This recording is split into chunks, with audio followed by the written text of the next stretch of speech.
오늘 구역공과 18과 천국 교회의 소자에 대해서 함께 공부하겠습니다. 먼저 우리 외울 말씀 한번 다 같이 합독해서 읽어보도록 하겠습니다. 외울 말씀 다 같이 한번 읽어보겠습니다. 시작. 가라사대 진실로 너희에게 이르노니 너희가 돌이켜 어린아이들과 같이 되지 아니하면 결단코 천국에 들어가지 못하리라. 그러므로 누구든지 이 어린아이와 같이 자기를 낮추는 그이가 천국에서 큰 자니라. 아멘. 자, 우리 예수님에게 제자들이, 많은 사람들이 묻습니다. 천국에서 누가 가장 큰 자입니까?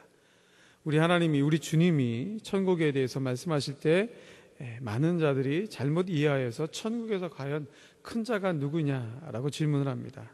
그때 우리 주님이 말씀하시기를 천국에서는 어린아이를 이렇게 세우시면서 이 어린아이와 같은 자가 바로 천국에서, 천국운동에서 큰 자다라고 말씀하십니다. 그렇다면 오늘 성경에서 말씀하시는 천국에서의 어린 자, 이 소자가 과연 어떤 의미인지 함께 공부하고 깨달아 보도록 하겠습니다. 먼저 천국에서의 소자, 우리 주님께서 말씀하신 이 어린아이는 누구를 가리키느냐? 첫째로 돌이키는 자입니다. 즉 회개하는 자입니다.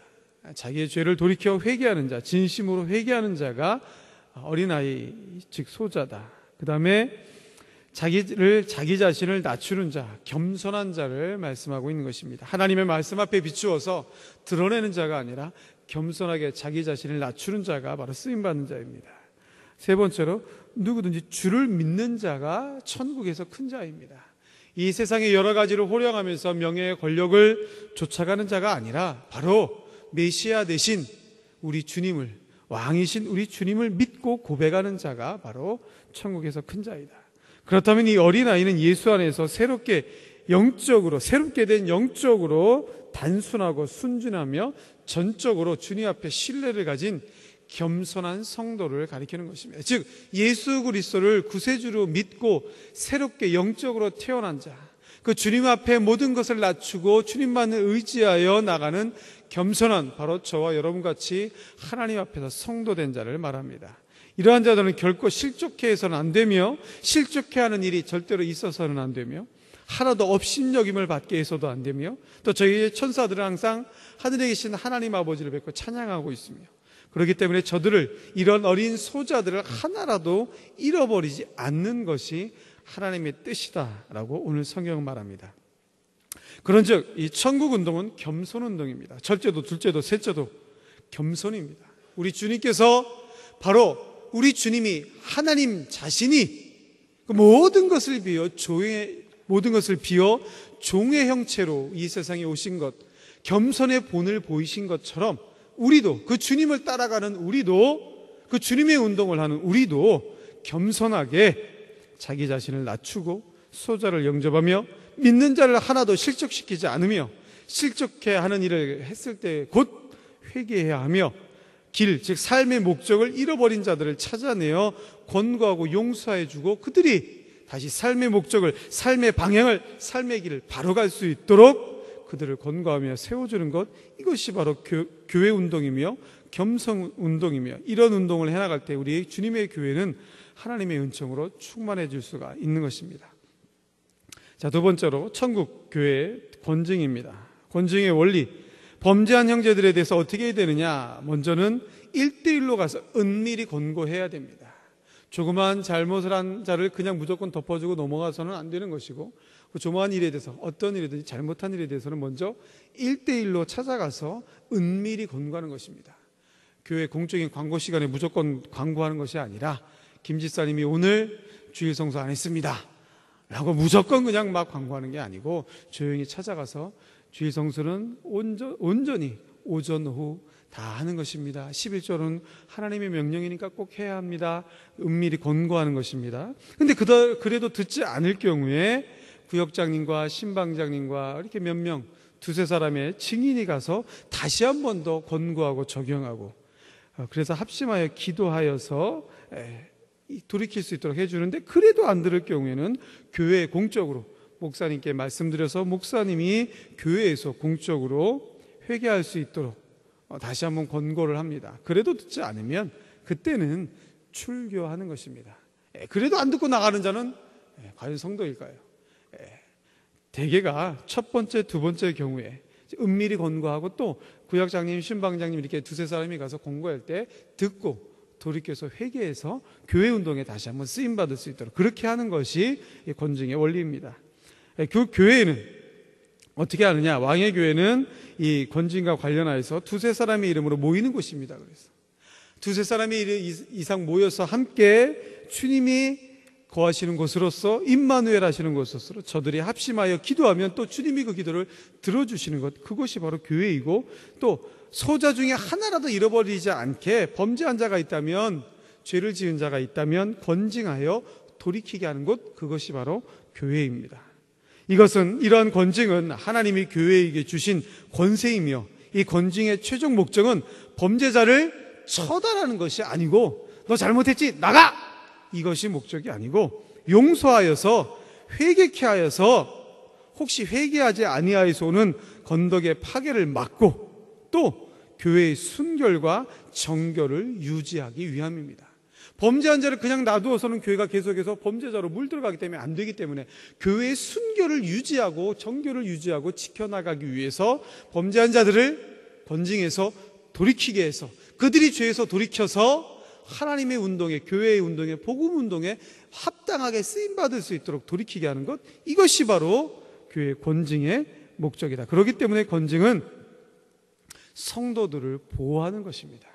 잘못한 자 가서 구역장이, 신방장이 혹은 부목사님들이, 전사님들이 가서 잘못했습니다라고 권고하고 꾸짖고 그들에게 회개를 촉구하는 것은 그들을 처단하고 멸망케 하는 것이 아니라 그들을 그러한 죄로부터 보호해주고 그들이 돌이켜서 하나님의 백성으로 교회에서 온전히 쓰임받을 수 있게 세워주는 것, 그렇기 때문에 권징의 진정한 목적은 바로 성도들을 보호하는 것입니다. 그렇다면 이러한 성도들의 죄 지은 자들을 몇 번씩 용서해 주어야 되느냐? 주님은 베드로가 물었을 때에 몇 번씩 용서하라고 했습니까? 예? 지금 이게 용서하라고 했습니까? 몇 번이요? 70번씩. 그러면 77에 49, 490번 용서해야 되면 맞는 거죠? 헷갈리시나요? 490번 용서하면 되는 거야? 한 번, 두 번, 세 번, 네 번. 지겨우니까 그냥 때려칩니까? 아니죠. 중심의 용서를 말씀하고 있는 것입니다.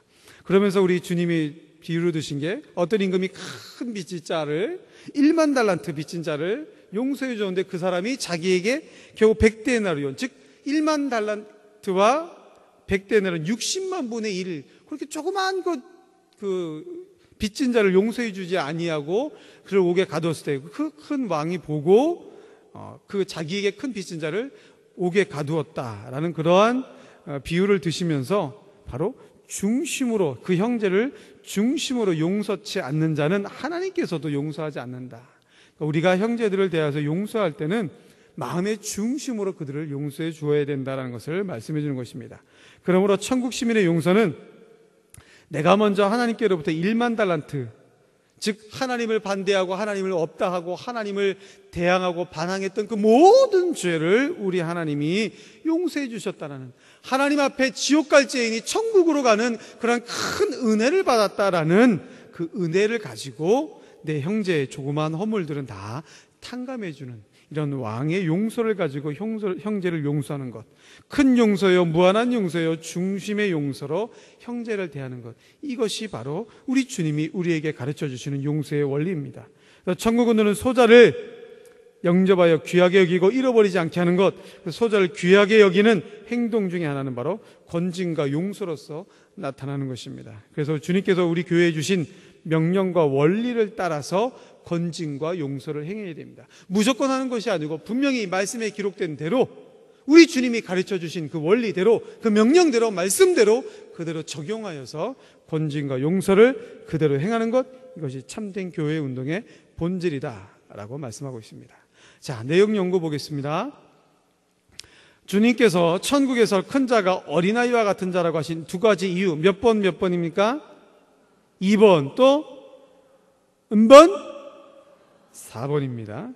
자, 2번, 천국의 소자에 대한 태도로 맞는 것. 자, 몇 번 맞습니까? 1번 맞습니까? 예, 맞습니다. 2번 맞습니까?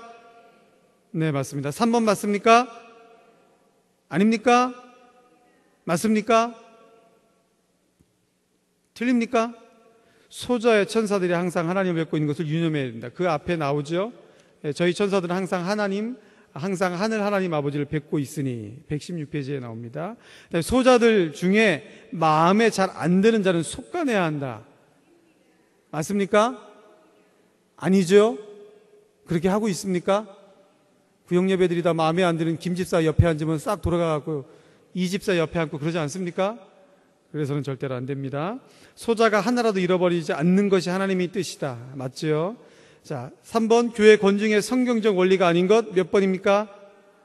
4번 어쨌든 무조건적으로 끝까지 사랑으로 감싸줘야 되는 것. 교회는 무조건 다 감싸주는 것 절대로 아닙니다. 4번 권징과 관련한 교회의 성격 중에 맞는 것. 자, 1번 맞습니까? 맞습니다. 2번 맞습니까? 맞습니다. 3번 맞습니까? 맞습니다. 4번 맞습니까? 갈수록 이상합니까? 계속 동그라미만 나오니까? 맞습니다. 5번 맞습니까? 6번? 틀립니다. 5번 천국 심리 가져야 할 용서의 정신은 아닌 것. 3번 모든 죄는 무조건 용서해 주는 거. 하나님을 없다 하고 하나님을 반대하고 반항하는 거 무조건 용서해 주는 건 절대로 합니다. 권징이 필요한 것입니다. 토론과 적용 잘 하시기 바랍니다. 기도하고